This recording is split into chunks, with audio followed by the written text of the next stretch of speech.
OK，孩子们，今天也是一期久违的样品评测视频啊。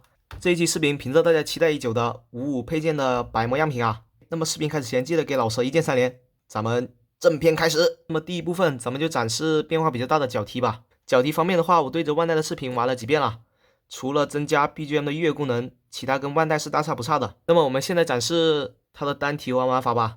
单点可以触发从腰带上取下来的音效。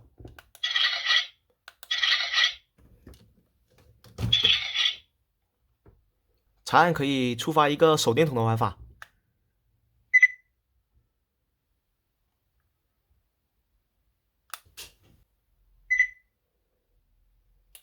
原神。其次就是脚踢所附带的配件方面了，这一次也是有附带飞案当中的一个手机连接键的，通过简单的插拔就可以还原飞案当中的一个手机形态。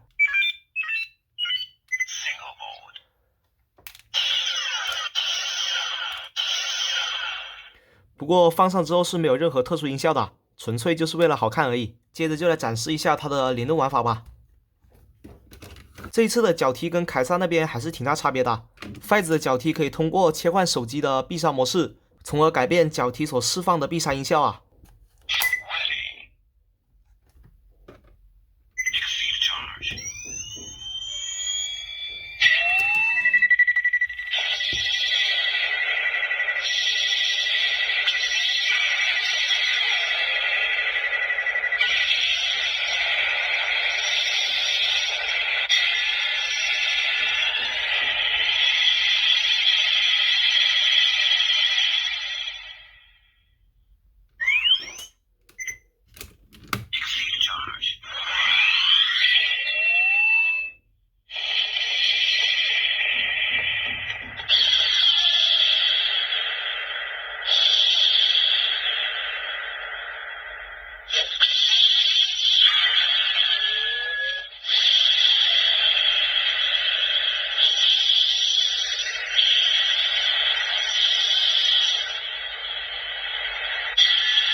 接着就是脚踢的 BGM 预约功能了，这一次预约方式跟以往有点不一样啊，需要点击之后松开再次长按，这样子就预约成功了。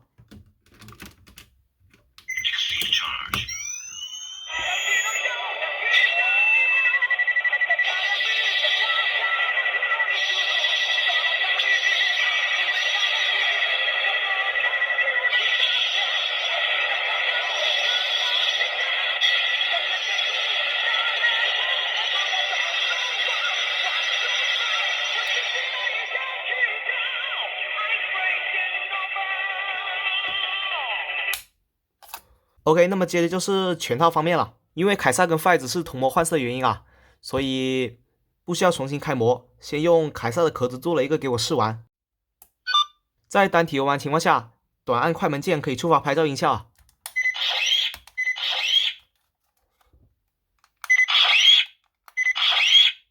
长按的话，只是可以触发相机装到腰带上的音效，以及从腰带上取下来的音效。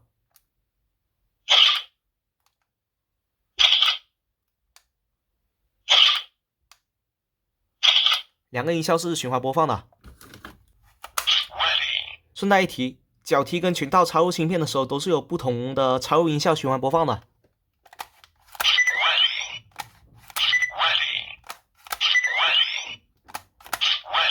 3种音效循环播放。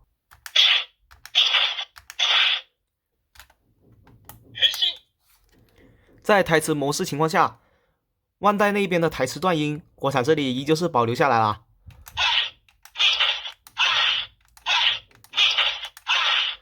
跟万代一样，都是有比较强的停顿感。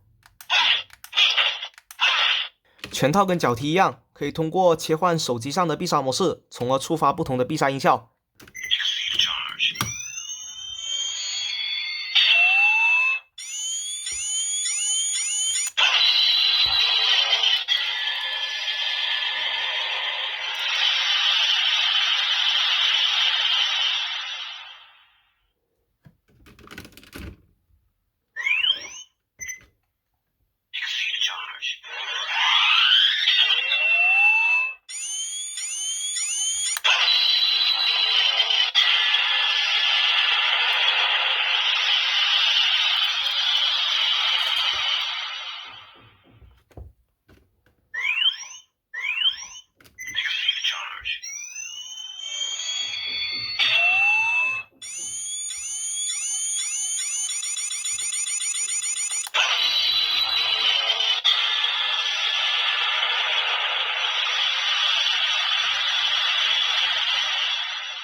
接着就是全套的 BGM 乐玩法。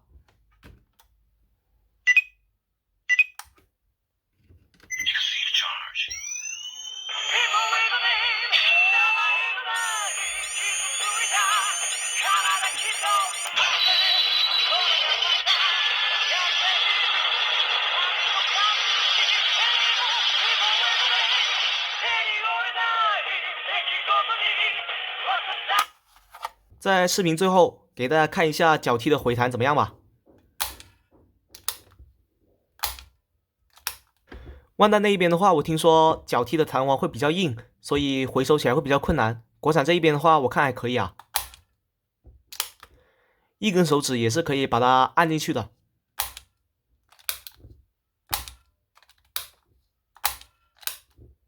OK， 那么以上就是这一期主要展示的音效了。后续拿到大货样品或者说是半成品的话，我也会在宿舍拍个几分钟的音效展示，或者说是外观展示的视频。